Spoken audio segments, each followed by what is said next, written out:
सरकार के पोस्टर पे मुख्यमंत्री और प्रधानमंत्री के सिवाय सुप्रीम कोर्ट की जजमेंट है, किसी और की फोटो नहीं लग सकती। भूपेंद्र हुड्डा को तो मुझे लगता है अपनी फोटो लगाने का ज्यादा शौक है, इसलिए तो 10 साल जब वो राज में रहे, हरियाणा नंबर 1 लिख लिख के प्रदेश के कोने कोने में उन्होंने अपने इश्तिहार लगाए। हरियाणा नंबर 1 तो नहीं बना, कांग्रेस हरियाणा बर्बाद कर दिया उनने, जमीनें बेच खाई, दमादों की मौज कर दी। सर सिक्योरिटी, सर रीजनिंग की बात करेंगे तो रीजन बेरोजगारी है। सीईटी और टीजीटी के जो टीचर्स हैं, वो जो बच्चे आप हैं, इसका प्रमाण दे सकते हो? सर वहाँ पर बेरोजगारी के लिए तो आप जो पढ़ा लिखा व्यक्ति है, जिसके पास 5-5 डिग्री है, वो इस तरह की हरकत करता है, तो क्या आप प्रमाण दे सकते हो बेरोजगारी है? सर कांग्रेस ने आपको भी तो रोजगार मिला हुआ है, आपने तो कोई सरकार के ऊपर अपना वो नहीं रखा कि भाई सरकारी नौकरी ही करूंगी। आपने भी तो किसी प्राइवेट न्यूज़ चैनल के साथ काम किया है। आज के दिन हर चीज सरकारी नौकरी पे डालना और ये कहना कि भाई इसका प्रमाण है कि इस वजह से नौकरी नहीं मिलने की वजह से इस तरह की हरकत हुई, मुझे लगता है देश की अखंडता एकता के लिए बहुत बड़ा खतरा है।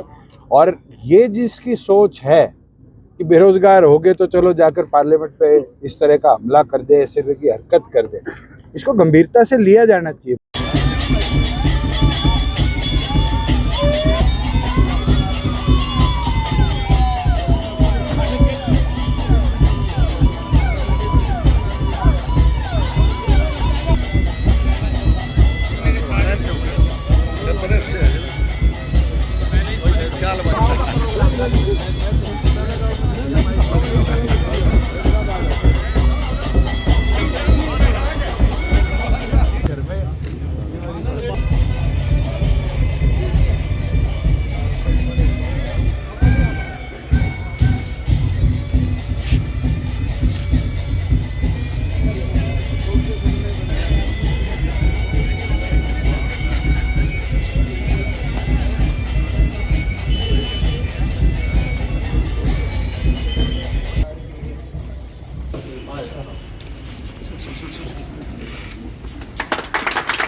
कृपया तालियां बजाएं।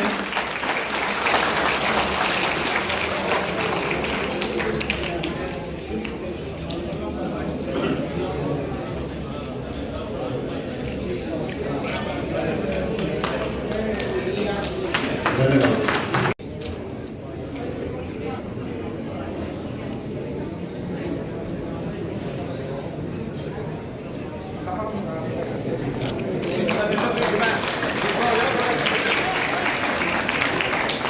हमारी कार्यकारिणी के जितने भी सदस्य हैं, वो जो भी यहाँ पे मौजूद हैं, कृपया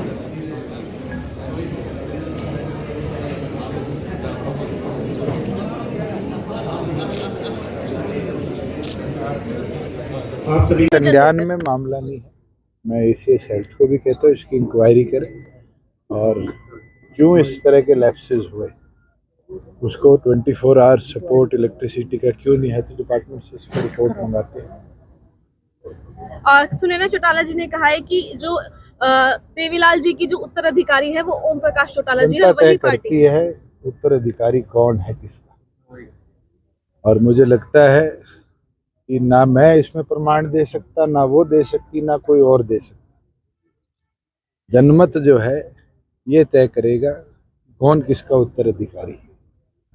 आज सर छोटू राम जी के इस पावन धरा पर जो एनुअल फंक्शन बनाया गया है, मैं संस्था के सभी सदस्यों का आभार प्रकट करता हूं और यही उम्मीद करता हूं कि आज जो बातें यहाँ कही गई कि अगली पीढ़ी को कैसे शिक्षा में हम और बेहतर बनाएं, ट्रेन करें, कैसे आगे लेकर चलें, इसके अंदर संस्था अब आगे काम करेगी कि एजुकेशन के फील्ड में भी और भविष्य के अंदर कोचिंग के फील्ड में भी और हरियाणवी संस्कृति को बचाने में भी संस्था अपना अहम योगदान देती है। लगातार खेलों के लिए लगातार आपके सदन में हंगामा देखा गया और जो शराब घोटाला है उसमें कहीं ना कहीं जहरीली शराब है, उसका एक मुद्दा पहली चीज तो मैं आपको करेक्ट करूंगा, शराब घोटाला कोई चर्चा में नहीं आया। जहरीली शराब जहां बात स्पूरियस लिकर की आई उसके ऊपर होम विभाग अपना जवाब देगा। कॉलिंग अटेंशन मोशन लगा हुआ है और ये कोई फैक्ट्री से निकली हुई शराब नहीं थी, किसी ने घर में बनाई हुई शराब को और खुर्दों के मार्फत बेचा। इसके ऊपर कई बार डीजीपी भी अपना वक्तव्य रख चुके हैं, होम मिनिस्टर भी रख चुके हैं और मुझे लगता है जो आरोपी थे 19-20 सभी अरेस्टेड हैं, सबके खिलाफ सख्त से सख्त कार्रवाई होगी। रोहतक में भूपेंद्र सिंह हुड्डा ये कह रहे हैं डबल इंजन की सरकार हरियाणा में है, लेकिन अब पोस्टरों से जेजेपी गायब होती नजर आ रही है। पोस्टरों पे तो पार्टी के पोस्टर पे जेजेपी है, बीजेपी के पोस्टर पे बीजेपी है, सरकार के पोस्टर पे मुख्यमंत्री और प्रधानमंत्री के सिवाय सुप्रीम कोर्ट की जजमेंट है, किसी और की फोटो नहीं लग सकती। भूपेंद्र हुड्डा को तो मुझे लगता है अपनी फोटो लगाने का ज्यादा शौक है, इसलिए तो 10 साल जब वो राज में रहे हरियाणा नंबर 1 लिख लिख के प्रदेश के कोने कोने में उन्होंने अपने इश्तिहार लगाए। हरियाणा नंबर 1 तो नहीं बना, कांग्रेस हरियाणा बर्बाद कर दिया उनने, जमीनें बेच खाई, दमादों की मौज कर दी। आज हरियाणा के अंदर इंडस्ट्री वापस आने लगी, टैक्स में हम 44% ग्रोथ पे देश में पहले नंबर पर पहुंच गए। प्रमाण देने की और प्रमाण उनसे लेने की हमें जरूरत नहीं है। हमने हरियाणा प्रदेश को कैसे आगे बढ़ाना है इसके ऊपर कदम उठाए और हम बहुत हद तक सफल रहे हैं। आज हर फील्ड के अंदर, स्पोर्ट्स हो, इंफ्रास्ट्रक्चर हो, रोड इंफ्रास्ट्रक्चर हो, मेडिकल फैसिलिटीज हो, चौगामी विकास जिसको बोलते हैं हरियाणा में हम करवा पाए। सर कांग्रेस में जो पार्लियामेंट सिक्योरिटी ब्रीच हुई है उस पर कहा है कि बेरोजगारी जो ये है उसका बहुत अहम मुद्दा है, सीरियस इशू है। प्रधानमंत्री जी ने, स्पीकर, वाइस चेयरमैन राज्यसभा ने, सबने गंभीरता से इसका संज्ञान लिया है। अटल बिहारी वाजपेयी जी की सरकार में ब्रीच हुआ था, उस समय अटैक भी हुआ था, कई जवानों ने हमारी सुरक्षा बलों के अपनी जान निछावर कर उस अटैक को रोका। ये अटैक उससे अलग था, जिस तरीके से वहां पर धुआं उड़ाया गया, पार्लियामेंट सिक्योरिटी ब्रीच किया गया। मुझे लगता है आप और मैं इस पे कम बोलकर जो डीजी सीआरपीएफ है, जो इसके नोडल ऑफिसर बनाए गए हैं इन्वेस्टिगेशन के, वो इस पे ज्यादा बेटर है। सर रीजनिंग की बात हरियाणा में करेंगे। डबल इंजन की सरकार है क्या? अब जो विधानसभा चुनाव है या फिर लोकसभा, उसमें जो टिकट बंटवारे को लेकर भी कोई सहमति बनी? चलो चुनाव तो डिक्लेयर होने सर सिक्योरिटी, सर रीजनिंग की बात करेंगे तो रीजन बेरोजगारी है। सीईटी और टीजीटी के जो टीचर्स हैं वो जो बच्चे आप हैं, इसका प्रमाण दे सकते हो? सर वहाँ पर बेरोजगारी के लिए तो आप जो पढ़ा लिखा व्यक्ति है, जिसके पास 5-5 डिग्री है, वो इस तरह की हरकत करता है तो क्या आप प्रमाण दे सकते हो बेरोजगारी है? सर कांग्रेस ने आपको भी तो रोजगार मिला हुआ है, आपने तो कोई सरकार के ऊपर अपना वो नहीं रखा कि भाई सरकारी नौकरी ही करूंगी, आपने भी तो किसी प्राइवेट न्यूज़ चैनल के साथ काम किया है। आज के दिन हर चीज सरकारी नौकरी पे डालना और ये कहना कि भाई इसका प्रमाण है कि इस वजह से नौकरी नहीं मिलने की वजह से इस तरह की हरकत हुई, मुझे लगता है देश की अखंडता, एकता के लिए बहुत बड़ा खतरा है।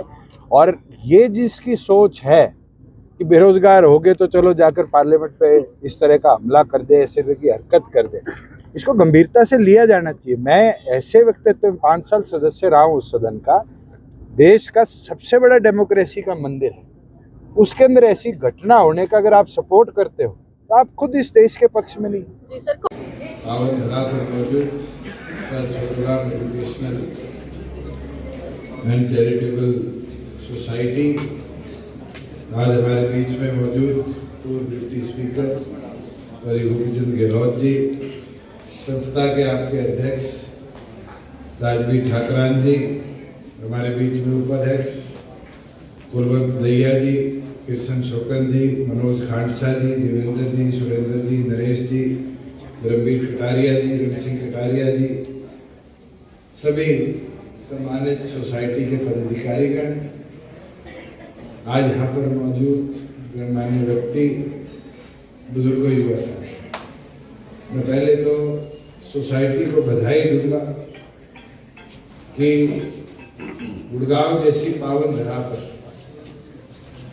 आज एक ऐसा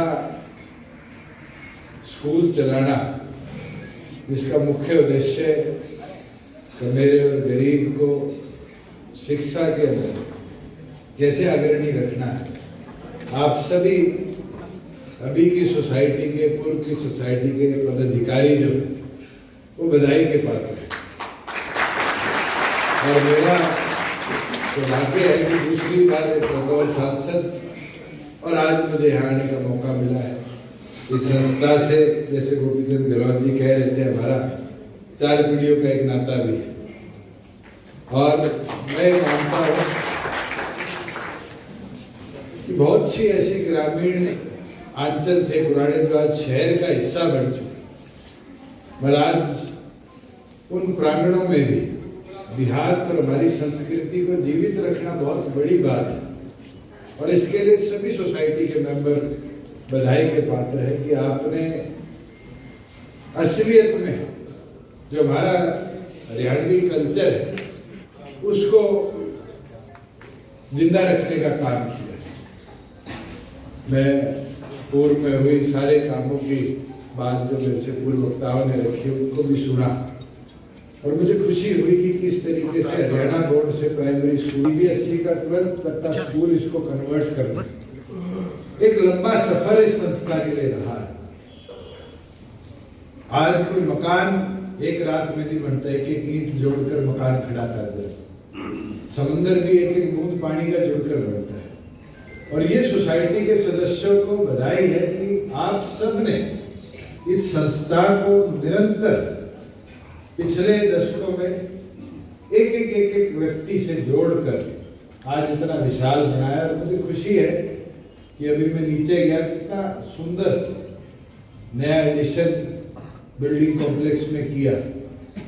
और इसके अंदर मैं अभी चेहरे देख रहा था, नाम सुन रहा था, तो ये भी किसी झड़सा वाले हैं। ये भी खुशी है कि इसके अंदर हरियाणा के प्रत्येक जिले का अपने योगदान रखने का काम किया। और ये मुझे लगता है सर छोटूराम जी की सोच को आगे ले जाने की बात है। हम जब सर छोटूराम जी की बात करते हैं, उनका योगदान इस देश की उन्नति में, इस देश को कैसे कृषि योग्य बनाया जाए, कैसे ग्रामीण अंचल तक शिक्षा पहुंचाई जाए, इसमें बहुत बड़ा रहा। आज भाखड़ा नंगल डैम जैसे परियोजना जिसकी नींव उनकी सोच से रखी गई थी, उसका नतीजा है कि हरियाणा, पंजाब 2 ऐसे प्रदेश हैं जो कृषि योग्य नहीं। ग्रीन रेवोल्यूशन हो, व्हाइट रेवोल्यूशन हो, आज की ब्लू रेवोल्यूशन हो, इन सब के अंदर देश को एग्रीकल्चर GDP के अंदर आगे ले जाने में सबसे अधिक योगदान देने का काम कर रहे हैं। और शिक्षा के अंदर भी आज बात करें तो पहले शिक्षा का स्तर किसी भी प्रदेश का एक मानदंड नापा जाता था कि उस प्रदेश के साइंटिस्ट, इंजीनियर, डॉक्टर्स, अफसर्स कितने। और आज मैं यहाँ खड़ा आपके बीच में खुशी से कह सकता हूँ, चाहे मेडिकल एग्जामिनेशन नीट हो तो टॉपर हरियाणा का है, चाहे फौज हो, NDA के अंदर एग्जामिनेशन की बात हो तो टॉपर हरियाणा का है। और तो और आज तो UPSC के अंदर 2% आबादी का देश 8% अफसर देता है। तो ये योगदान कोई बड़े प्राइवेट इंस्टीट्यूट्स का नहीं। आप इतिहास निकाल लेना और इतिहास आपको बता देगा कि जो अफसर बना है, डॉक्टर बना है, साइंटिस्ट बना है, वे लाखों रुपए की फीस लेने वाली संस्थाओं से नहीं बने, पर उन संस्थाओं से बना है जिसमें समाज का योगदान। आज सरकारी स्कूल की हम बात करते हैं, सरकारी स्कूल का बच्चा अफसर इसलिए बनता है क्योंकि वो कठिनाई देखता है। आज चैरिटेबल इंस्टीट्यूट का बच्चा अफसर इसलिए बनता है कि वो उस पीड़ा से निकल कर आता है कि माता पिता को फीस के पैसे देने की भी आज दिक्कतें आती है। मगर मैं सभी महानुभावों का आभार प्रकट करूंगा जिन्हें इस संस्था में योगदान दिया। और मैं चाहूंगा कि इस चीज को और बढ़ाने का काम हमें करना है। जितना हम योगदान देंगे, मैं देख रहा हूँ फौज के भी लोग हैं, अलग अलग विभागों के भी लोग रिटायर होते हैं। अभी गोपीचंद जी बताया, प्रिंसिपल साहब भी जॉइंट डायरेक्टर रिटायर हुए हैं। ये मुझे लगता है कि एक सोच इकट्ठी हुई है बुद्धिजीवी लोगों की, जिनने मिलकर एक सपना सजोया है और वो सपना है कि जॉइंटली सर छोटूराम जी की सोच के साथ समाज का उद्धार कैसे, और समाज का उद्धार जब होगा जब हम मिलकर इस सोच को तकड़ाई के साथ आगे ले जाने का काम करेंगे। मैं तो राजवीर जी का आभार प्रकट करूंगा जिनने आज बुलाया इस अवसर पर, और हाँ वो तुम्हारा भी होता है 6-6 करोड़ रुपए में जो प्लेयर हैं। ज्यादा सोसाइटी की तो राजवीर जी ने 3 समस्याएं बताई। पहली समस्या है कि आप जब मैं नीचे गया मेरे को गेट भी दिखाया, वहाँ का क्यू शेल्टर कोई बस स्टैंड का है BMDA ट्रांसपोर्ट का, तो मैंने मनीष शर्मा जी को ऑलरेडी आदेश दे दिए आपकी सोसाइटी के सदस्य कल जाकर मिल मिले और इसको रिलोकेट करा देंगे कि एक्सेस मेन रोड से भी आपकी सोसाइटी के स्कूल का बना रहेगा। जहाँ बात आपके झड़सा गांव को तहसील चेंज कराकर गुड़गांव तहसील से जोड़ने की है, मैं टेक्निकली भी डिप्टी कमिश्नर की ड्यूटी लगा दूंगा और संस्था के 2 सदस्य, क्योंकि संस्था के क्यों, संस्था का नहीं है काम का काम है। सुरेंद्र जी, गोपीचंद जी और आप लोगों इसके पीछे, तो पेपर वर्क जितनी जल्दी है हमारे पास ICR ऑफिस में भिजवाओगे तो रिकॉर्ड शिफ्ट कराना है, कोई बहुत बड़ी बात भी नहीं है, इसको हम साथ के साथ कराने का काम करेंगे। जहाँ बात आपके यहाँ पर डेवलपमेंट की, आज डेवलपमेंट के तौर पर हमारा प्रयास रहा है, अलग अलग सेक्टर्स को हमने उत्थान किया। अब नीचे से आ जाए स्पोर्ट्स की, अब 1 एकड़ में यहाँ तो स्पोर्ट्स आप ज्यादा खिला नहीं पाओगे, पर मैं एक काम कर देता हूँ, 3-4 गेम ऐसे हैं जो ओलंपिक्स में नए ऐड हुए, और अगर संस्था चाहे तो उन गेम पे थोड़ा सा फोकस बढ़ाने का काम करो। उसमें बहुत बड़ा कोई एरिया भी इन्वॉल्व नहीं है, जितना आपके नीचे ग्राउंड है। इसमें ओलंपिक में एक नया गेम आया किक बॉक्सिंग, पहले नहीं था और देश के अंदर आज उसका कहीं भी स्टैंडर्ड हम उस लेवल पर नहीं ले जा पाए कि इंडिया गोल्ड मेडल लेकर आए। एक गेम है आर्चरी, जितना मैदान हमारे यहाँ पर है आर्चरी के अंदर हम बहुत ज्यादा उसका उपयोग कर सकते हैं।